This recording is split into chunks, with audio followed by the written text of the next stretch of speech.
अखिलेश के पीडीए की अब ठाए ठाए फुस हो गई है। बैकवुड पर है अखिलेश का पीडीए। नमस्कार दोस्तों, मैं सुनील और आप देख रहे हैं लोकनायक न्यूज। खबर उत्तर प्रदेश से है। लोगों को तो लग रहा था कि मुकाबला इंडिया गठबंधन और नरेंद्र मोदी के बीच में उत्तर प्रदेश में होने वाला है, लेकिन ये केवल लग ही रहा था। अब मुकाबला तो बहुजन समाज पार्टी और भारतीय जनता पार्टी के बीच में है। दरअसल अखिलेश का पीडीए अब अखिलेश में बदल गया है। पीडीए के जितने भी घटक थे वो लगभग दूर होते चले गए हैं।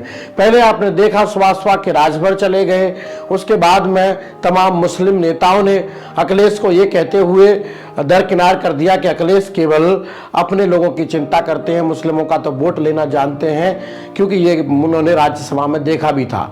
दरअसल राज्यसभा में उन तमाम लोगों को भेजा जिन लोगों ने कभी मुस्लिमों के लिए, दलितों के लिए, ओबीसी के लिए योगदान नहीं दिया था।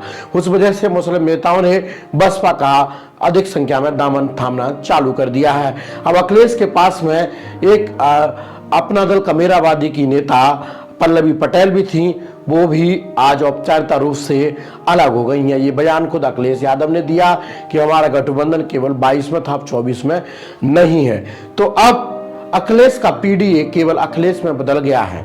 यानी पीडीए में पिछड़ा जितने भी नेता थे, स्वामी प्रसाद मौर्य से लेकर उन तमाम नेता, पल्लवी पटेल, सुभाषवा के राजभर, उन तमाम लोग जैसे ही दूर हुए तो अखिलेश का पीडीए अब केवल अखिलेश में ही कन्वर्ट हो गया। अब मामला उत्तर प्रदेश में बहुजन समाज पार्टी और भारतीय जनता पार्टी के बीच में है। ऐसे में बसपा ने जहां जहां से प्रत्याशी उतारे हैं, उससे तो प्रदेश भर में एक बात की तो ये कयास है कि मुकाबला अब बहुजन समाज पार्टी और भारतीय जनता पार्टी के बीच में होने वाला है। क्योंकि जिस तरह से बहुजन समाज पार्टी की सोशल इंजीनियरिंग की पॉलिसी के अनुसार प्रत्याशी उतारे गए हैं, उससे भाजपा की भी नींदें उड़ी हुई है।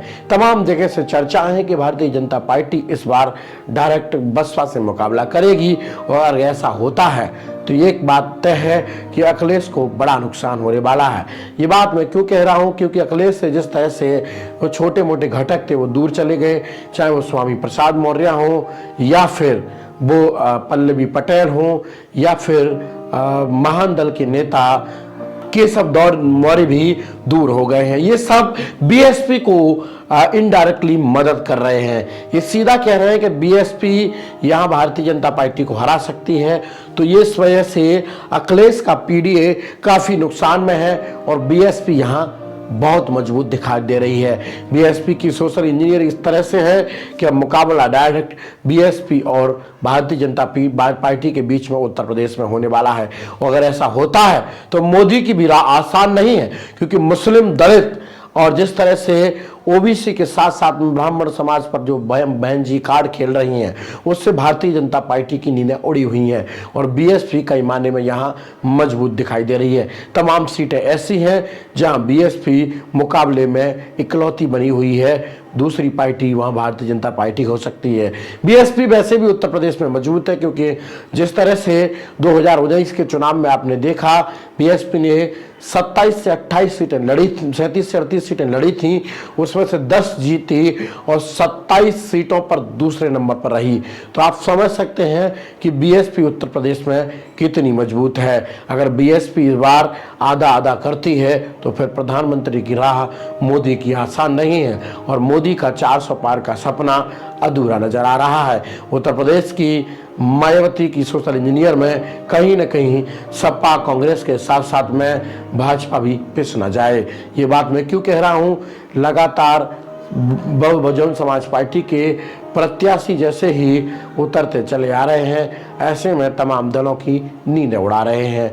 अब देखना यह है कि उत्तर प्रदेश में बीएसपी सुप्रीमो बहन कुमारी मायावती की सोशल इंजीनियरिंग कितना काम करती है। क्या 2024 के चुनाव में 10 सांसद से ज़्यादा ला पाएंगी, या फिर बीएसपी का इतिहास रहा है 21 से 22 सीटें लगातार वो कई बार लाई हैं, तो उसका रिकॉर्ड भी टूट पाएगा। ये सब तो चुनाव के समय पता लगेगा। लेकिन फिलहाल आप क्या समझते हैं, क्या क्या उत्तर प्रदेश में मुकाबला भारतीय जनता पार्टी और बसपा के बीच में है? क्या अखिलेश की सोच पीडीए की फॉर्मूला जो है फेल हो गया है? ये सब सवाल आपके ही जहन में होंगे, तो ये सवालों के जवाब आप हमें कमेंट बॉक्स में भी दे सकते हैं। अगले एपिसोड में इस खबर को लेकर आपको फिर मिलते हैं, तब तक दीजिए इजाजत, नमस्कार।